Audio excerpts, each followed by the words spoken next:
Greek ಭಾಷೆಯಲ್ಲಿ ತೆತ್ತೆಲೆತ್ಸಾಯ್ ಅಂತ ಹೇಳ್ತಾರೆ. ತೆತ್ತೆಲೆತ್ಸಾಯ್, ತೆಲೆಯೋ ಅಂತ ಹೇಳಿದ್ರೆ ಅಂತಿಮ, ಮುಕ್ತಾಯ, ಕೊನೆ. It's over, finished.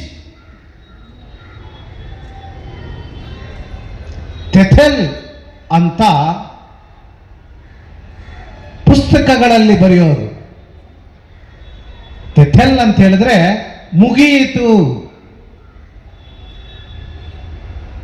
ಈಗ ನಾವು ಟ್ಯಾಕ್ಸ್ ಕಟ್ಟಬೇಕು ಅಂತ ಹೇಳಿದ್ರೆ, ನೀವು ಸಂಪೂರ್ಣವಾಗಿ ಎಲ್ಲವೂ ಕಟ್ಟಿದ್ರೆ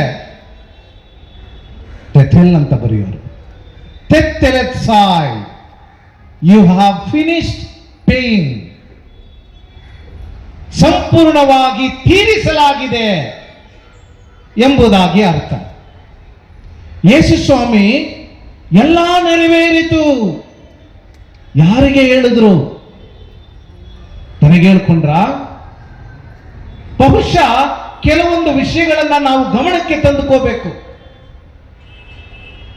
ತೆತ್ತೆಲೆತ್ಸಾಯ್, ಮೊದಲು ಆದಾಮನನ್ನ ನೋಡಿ ಹೇಳುತ್ತಾರೆ, ಎಲ್ಲವೂ ನೆರವೇರಿತು. ಆದಾಮ, ನಿನ್ನನ್ನು ಸೃಷ್ಟಿಸಿ ಸುಂದರವಾದ ತೋಟದಲ್ಲಿ ನಿನಗೆ ಜೀವವನ್ನು ಕೊಟ್ಟರೆ ನನ್ನ ವಿರುದ್ಧ ನೀನು ತಪ್ಪು ಮಾಡಿದೆ, ಪಾಪ ಮಾಡಿದೆ. ಆಗ ತೋಟದಿಂದ ನಿನ್ನನ್ನು ಹೊರಗಟ್ಟುವಾಗ ಒಂದು ದಿನ ನಿನ್ನನ್ನು ನೋಡಿ ನಿನಗೆ ವಿಮೋಚನೆಯನ್ನ ಕೊಡುವೆನು ಎಂಬುದಾಗಿ ಹೇಳಿದ ಮಾತುಗಳು ಇಂದು ನೆರವೇರಿತು. ಆದಾಮ, ತೆತ್ತೆಲೆತ್ಸಾಯ್, it's over, I have saved you. ಪ್ರೀತಿಯ ಸಹೋದರ ಸಹೋದರಿಯರೇ, ಸಾಮುವೇಲನ 2ನೇ ಗ್ರಂಥ 7ನೇ ಅಧ್ಯಾಯದಲ್ಲಿ ದಾವೀದ ರಾಜನಿಗೆ ಒಂದು ವಾಗ್ದಾನವನ್ನ ದೇವರು ಮಾಡಿಕೊಡ್ತಾರೆ. ನಿನ್ನ ಸಾಮ್ರಾಜ್ಯಕ್ಕೆ ಅಂತ್ಯವೇ ಇರದು, ನಿನ್ನ ಸಾಮ್ರಾಜ್ಯಕ್ಕೆ ಅಂತ್ಯವೇ ಇರದು. ನಿನ್ನ ವಂಶದಿಂದ ಶಾಶ್ವತವಾಗಿ ಇಸ್ರಾಯೇಲ್ ಜನಾಂಗವನ್ನು ಆಡಳಿತ ಮಾಡುವಂತಹ ರಾಜನು ಬರುವನು, ಆತನ ರಾಜ್ಯಕ್ಕೆ ಅಂತ್ಯವೇ ಇರದು. ಲೂಕನು ಬರೆದ ಶುಭ ಸಂದೇಶ 1ನೇ ಅಧ್ಯಾಯದಲ್ಲಿ ಗಾಬ್ರಿಯೇಲ್ ದೂತನು ಮಾತೆ ಮರಿಯಮ್ಮನವರಿಗೆ ಮಂಗಳವಾರ್ತೆಯನ್ನ ಹೇಳುವುದಾದರೆ,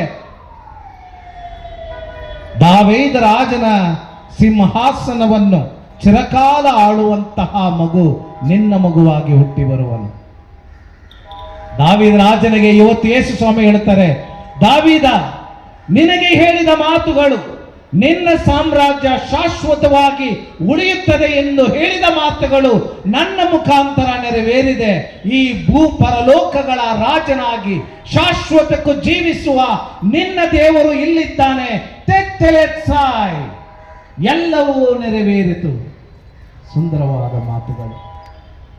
ಪ್ರೀತಿಯ ಸಹೋದರ ಸಹೋದರಿಯರೇ, ಇಸ್ರಾಯೇಲ್ ಜನಾಂಗ ಕಷ್ಟಪಡುತ್ತಿರಬೇಕಾದರೆ, ಸಾಮುವೇಲ್ 1ನೇ ಗ್ರಂಥದಲ್ಲಿ 8ನೇ ಅಧ್ಯಾಯದಲ್ಲಿ ಇಸ್ರಾಯೇಲ್ ಜನಾಂಗ ಹೋಗಿ ಸಾಮುವೇಲ್ ಪ್ರವಾದಿಯ ಬಳಿ ಕೇಳ್ತಾರೆ, ನಮಗೊಂದು ರಾಜನು ಬೇಕು ಎಂಬುದಾಗಿ.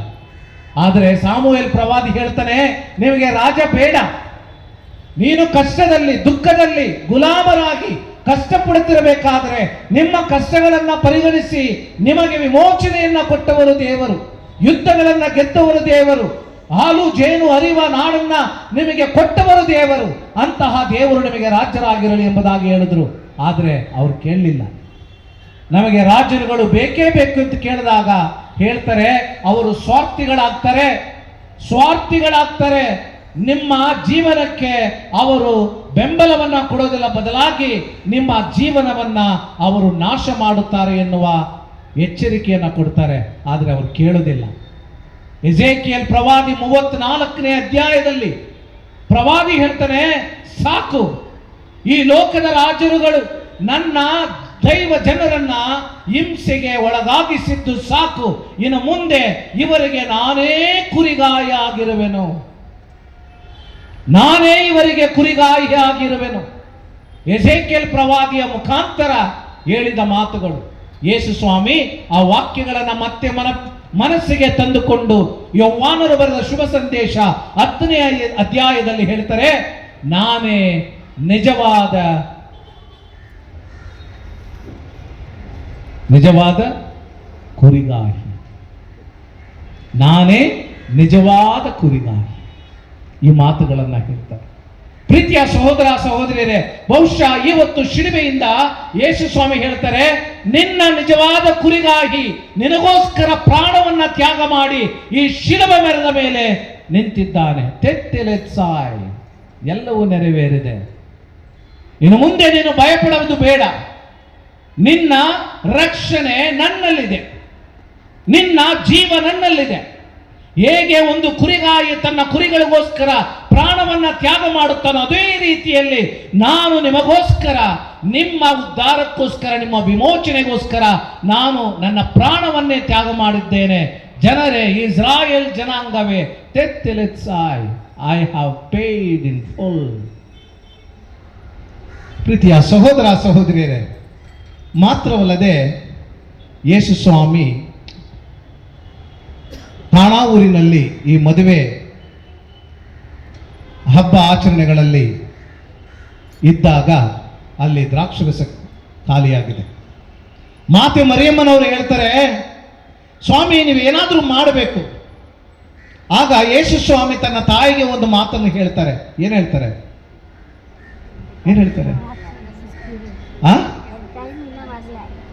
ಟೈಮ್ ಇನ್ನೂ ಬರಲ್ಲ. ಏನ್ ಹೇಳ್ತಾರೆ? ಇನ್ನ ನನ್ನ ಸಮಯ ಬಂದಿಲ್ಲ ಎಂಬುದಾಗಿ ಹೇಳ್ತಾರೆ. ತನ್ನ ತಾಯಿಗೆ, ಅಮ್ಮ ಇನ್ನೂ ನನ್ನ ಸಮಯ ಬಂದಿಲ್ಲ. ಏನು ಅದು ಸಮಯ? ಯಾವುದು ಆ ಸಮಯ? ಆತನ ಯಾತನೆ, ಮರಣ, ಇದು ಸಮಯ.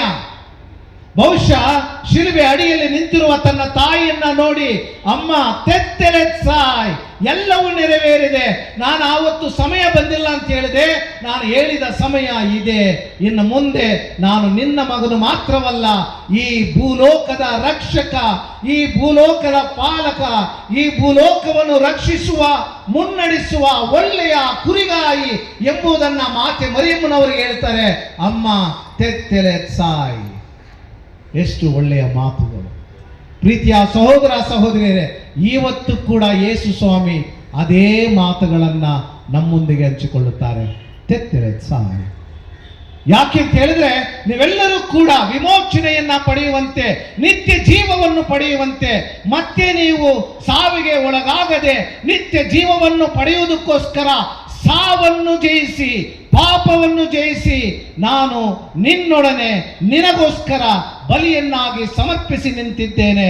ನನ್ನ ಪ್ರೀತಿಯ ಜನರೇ, ತೆತ್ತೆಲೆತ್ಸಾಯ್, I have paid in full on your behalf. ನಿಮ್ಮ ಪರವಾಗಿ ಭೂಲೋಕದಲ್ಲಿ ಇದ್ದಂತಹ ಪಾಪಗಳಿಗೆ, ಇರುವಂತಹ ಪಾಪಗಳಿಗೆ, ಬರುವಂತಹ ಪಾಪಗಳಿಗೆ ನಾನು ಬೆಲೆಯನ್ನ ಕಟ್ಟಿದ್ದೇನೆ. ತೆತ್ತೆಲೆತ್ಸಾಯ್, I have paid in full. I have paid in full. You need not worry. ಇವತ್ತು ಈ ಒಂದು ಪವಿತ್ರ ವಿಷಯಗಳನ್ನ ಧ್ಯಾನಿಸುವ ನಾವು ಯೇಸು ಸ್ವಾಮಿಗೆ ಒಂದು ಪದವನ್ನ ಹೇಳಬೇಕು. ಏನು ಹೇಳ್ತೀರಾ? ಏನು ಪದ ಹೇಳಲಿಕ್ಕೆ ಬಯಸ್ತೀರಾ? ಏನು ಪದ ಹೇಳಲಿಕ್ಕೆ ಬಯಸ್ತೀರಾ? What do you want to tell Jesus today? Thank you. How many of you want to say thank you? Thank you very much. I love you. I love you. Yes. Is there any other thing? ಬೇರೆ ಏನಾದರೂ ಹೇಳಲಿಕ್ಕೆ ಆಸೆ ಪಡ್ತೀರಾ? Same word. ತೆತ್ತೆಲೆತ್ಸಾಯ್. You have to say to Jesus, ತೆತ್ತೆಲೆತ್ಸಾಯ್. ಇನ್ನು ಮುಂದೆ ನಾನು ಯಾವತ್ತಿಗೂ ಕೂಡ ತಪ್ಪನ್ನು ಮಾಡೋದಿಲ್ಲ ದೇವರೇ. ನನ್ನ ಜೀವನದಲ್ಲಿ ಪಾಪವೆನ್ನುವ ಜೀವ ಮುಗಿದೋಗಿದೆ. I will pay in full. I will paid in full. Hereafter I will not commit sin. Can you say that? ಹೇಳಕ್ಕಾಗುತ್ತಾ? ಕಷ್ಟ, ಕಷ್ಟ. ಮನುಷ್ಯರಾಗಿ ಇರುವ ತನಕ ಬಲಹೀನತೆ ನಮ್ಮಲ್ಲಿ ಇದ್ದೇ ಇರ್ತದೆ.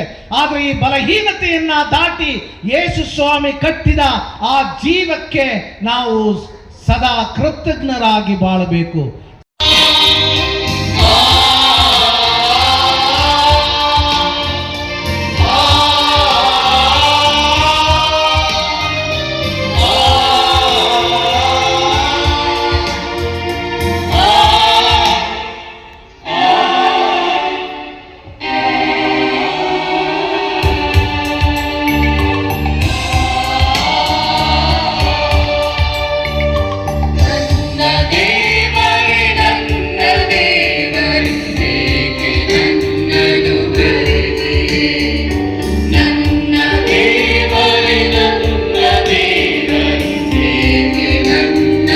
ಪ್ರೀತಿಸಿ